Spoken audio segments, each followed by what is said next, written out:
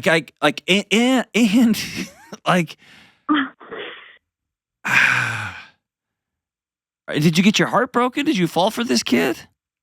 It's not that I fell for him. I mean, I'm not, and I lied to him, and I think I lied to myself and said that I am okay with a casual fling, and I'm not.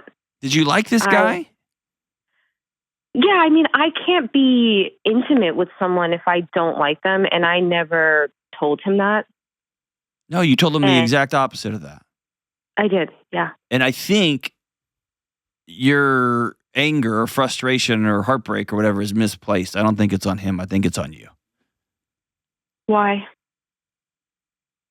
Because you were hoping to get something from this 25-year-old kid.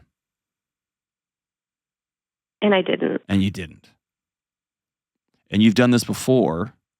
Maybe not with the casual hookup, but you have gone after somebody else before to try to fill a void, and it didn't work. Fair or not fair? Fair. Yeah, I didn't think of it that way, and I wanted to ask you if I should talk to him about how I felt or just kind of let it go. He's going to look at you and say, I laid out the ground rules of this thing. You're way more experienced than me about everything in life. You have a decade on me. You initiated this. When I just simply asked you if I could use your bathroom, you turned it into some sort of heightened sexual interaction. And I set the ground rules, and you were like, cool. And I'm just following through the roadmap that I laid out. And you see what I'm saying? And anytime we try to use divorce, the act of sex, from something connective, it just ends in people getting hurt. It just does. Yeah.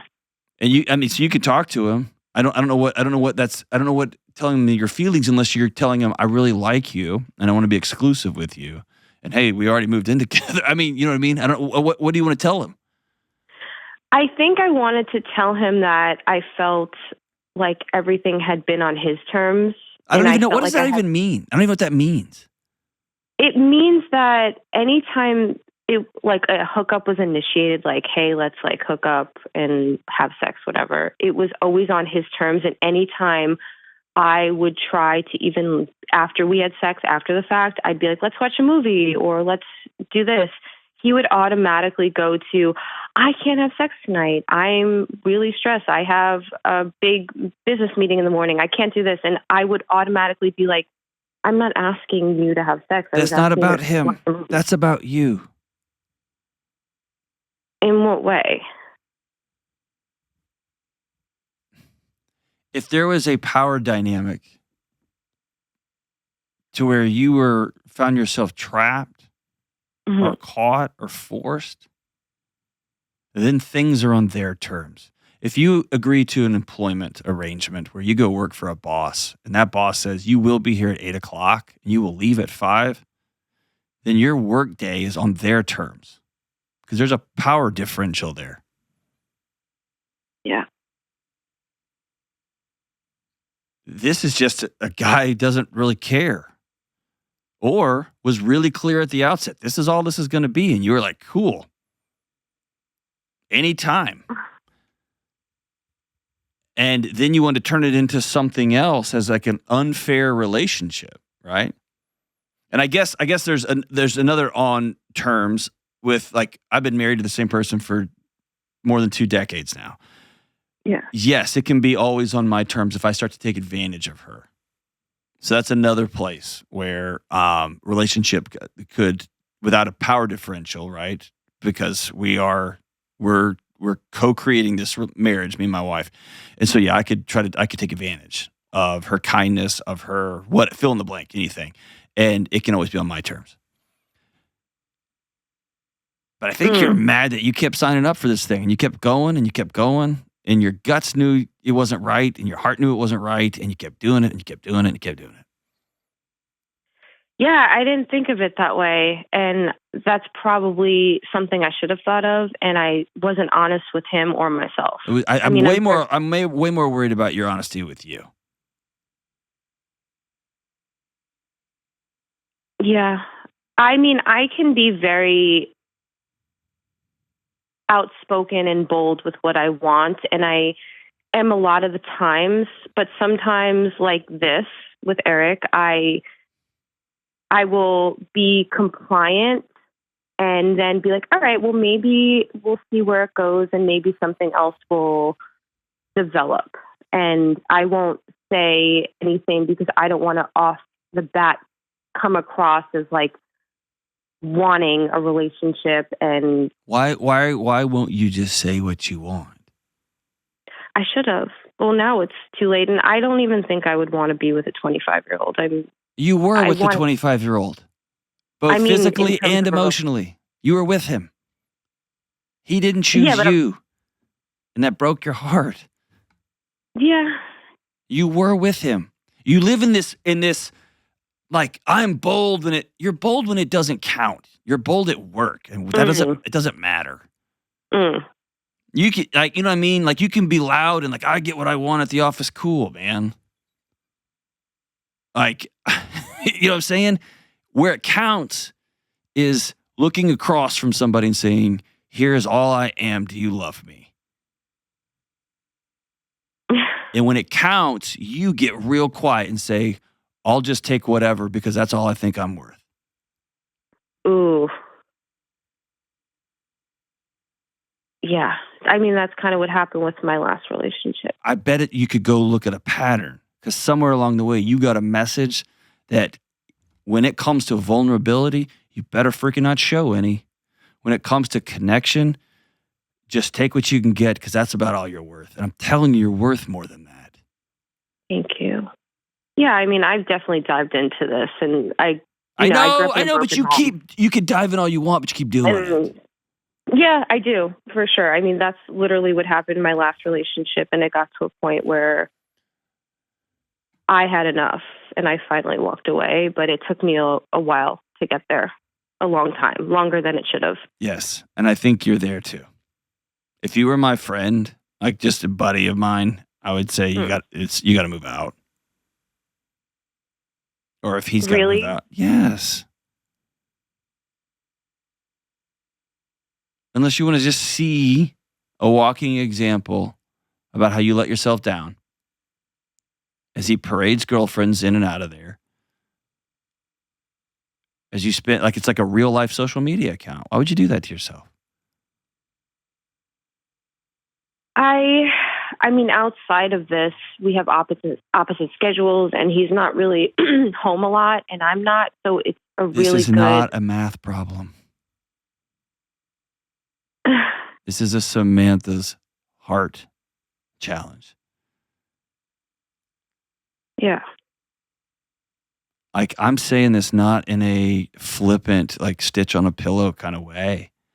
Mm-hmm. I'm saying this like if you were standing here, I would ask you, is this okay? And hopefully you would say yes. And I'd put both my hands on the side of your face and I'd look you in the eyes and I'd tell you, you're worth so much more than this.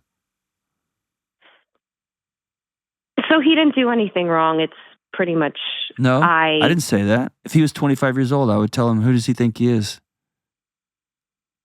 But he's not on the phone with me right now. And what you try to do, this is your game, is you toggle back and forth so hard so that you don't have to sit with any discomfort. Of course, he has culpability and responsibility in this. I'm not blaming him. I'm not blaming you for everything. I'm saying you started it. You're 10 years older than he is. You've got more experience than he is. You invited it. And then when it comes down to like the brass tacks of consent, you went along with it every single time. And I didn't speak up for myself. That's what I'm saying. You're worth more than this. You're worth more than flirty hookups with a 25-year-old kid who happens to be your roommate. You're worth more than like flexing around the office, but just accepting relationships, man. It should be the opposite way around. Yeah, I'm glad that I called in and called you because I didn't even think of it like that. I kind of was looking at it from the opposite end and resenting him, but not even looking at what I was allowing. And by the way, if you get to where you're resenting the person that you're sharing a living space with, have him leave or you leave. Why would you live like that? Yeah. Like, listen, when you walk out of the office is hard. And I'm flippant about it, right? Like, we fight hard here at my office a lot. And it gets loud and people disagree and lots of opinions and egos. Okay. And I also love these people too. And we disagree. But here's the thing. My home has to be the place of peace. It has to be the one place I drop my shoulders and I can go, I've got there. And I think much of the mental health challenges in the country right now are our homes are as electric and not safe and not peaceful as our workplace, as the subway, as the traffic jam, as the news feeds coming in our little phones. And our whole worlds are electric. Yeah. And our homes have to be a place where we walk in and go, but I'm here now, and now I'm safe. And so, dude, if you resent this kid, make a hard call and move on with your life, dude. It's not worth the roommate. It's not worth the shared rent. Your peace is not. What's the price of peace in your house? You're right. I didn't think of it that way. I was just like, oh, we have opposite schedules. It works out. No, great. dude, that guy will haunt you. Because he'll just be a visual representation of another time Sam didn't lean into her true value, her true worth. And didn't vocalize what I wanted. Right. And wouldn't vocalize what I won't accept. And if I go along with this, if I go along with it, maybe. See how you're trying to reverse engineer, you're trying to work backwards to vulnerability? Yeah. Maybe if I do some things, if I'm a part of some things, an unbalanced relationship where someone's clearly taking advantage of me, if I go this way, maybe then I'll get that relationship that I want. And that's just not the path. No. And you're right. It's exactly what I was thinking. And I was like, I never just want to. Okay. So for me, a lot of it is like things will naturally happen sometimes. In relationships and jobs, sometimes the job will come or the relationship will come when you least expect it. I didn't want to go into it being like, this is exactly what it needs to be and this is what I want. And I just was like, that's too intense. So I'm like, let's just see where it goes and let things naturally occur and progress. So that's where I think my head was at. I once had a buddy who was the dean of a business college. And he was meeting with me and my staff. I'd invited him to come talk to our staff, and he said something that changed my life. He said, we spend so much time planning, setting value statements, strategic plans, 5-year goals, board reports, finance reports, quarterly reports for our jobs. And he looked at that group and he said, and none of it matters. And then we go home to our kids, our wives, our husbands, our boyfriends, our girlfriends, and we just hope that happens. Or as you put it, just see where it goes. And if you're not intentional about your values, if you're not intentional about what matters to you, if you're not intentional about where you want to go, and you label yourself as too intense, I reject that. You're not too intense. You're not intentional enough. Where it's going to always go is where it's always gone. And for you, that's heartbreak. Yeah, it has. And so at least give your heart as much respect as you give your dumb job, as you gave grad school, as you gave undergrad. That level of intentionality. I'm not like that with my career. I'm like booming with my career. I know you are. I know you are. Because somewhere along the way, somebody told you that's the path to value. You'll finally be worth something if you get that plaque on the wall. And what sucks for you is you got that plaque, a bunch. You keep getting another one and another one and another one and another one. And it never fills that gap. Why? Because wherever you go with you. And you, Sam, don't think you have value. You don't think you're worth being loved. You don't think you're worth saying out loud, this is what I want and this is what I need. And I'm not going to go along with some 25-year-old who just wants to hook up. I'm not. And I'm going to be all into this flirty, like, culture. Like, I'm going to get all close and be like, yeah. Because I don't have the courage here, like I do at my office. I don't have the courage here to say, this is what I believe. This is what I'm worth. And when it comes to intimacy, when it comes to romance, when it comes to building something down the line in the future with somebody, I'm gonna draw boundaries and I'm gonna have my standards.